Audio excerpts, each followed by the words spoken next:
Hi hello all welcome back to my channel. ఈరోజు video ఏంటి అనుకుంటున్నారా? ఈరోజు ఒక మంచి స్నాక్స్ రెసిపీ లేదా టిఫిన్ రెసిపీ అనుకోవచ్చు. అదే అండి గుంట పొంగనాలు. సో కిడ్స్కి చాలా ఇష్టం అన్నమాట. ఏంటంటే అవి మంచిగా ప్యాన్ కేక్స్ షేప్లో ఉంటాయి కాబట్టి చాలా ఇష్టపడి తింటారు. సో లేట్ చేయకుండా ప్రాసెస్లోకి వెళ్ళిపోదామా. Firstly onion and green chilli చిన్న చిన్నగా చాప్ చేసుకొని పెట్టుకోవాలి.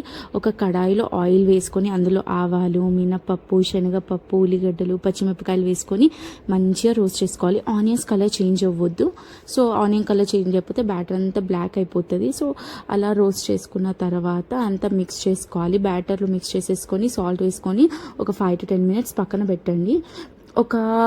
ఫస్ట్లీ పొంగనాల ప్యాన్కి ఆయిల్ అప్లై చేసుకోవాలి. అలా ఆయిల్ అప్లై చేసుకోవడం వల్ల ఏంటంటే మన పొంగనాలు ప్యాన్కి అతుక్కుపోకుండా నీట్గా వచ్చేస్తాయి అన్నమాట.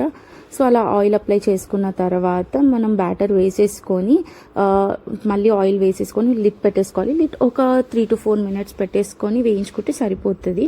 తర్వాత మీరు వీడియోలో చూస్తున్నట్టు ఇలా ఒక చిన్న స్పూన్తో పొంగనాలు అనేది తిప్పుకొని మళ్ళీ ఇంకో సైడ్ కూడా వేయించుకుంటే మన పొంగనాలు రెడీ. దీన్ని పల్లి చట్నీతో, కొబ్బరి చట్నీతో తయారు చేసుకోవాలి.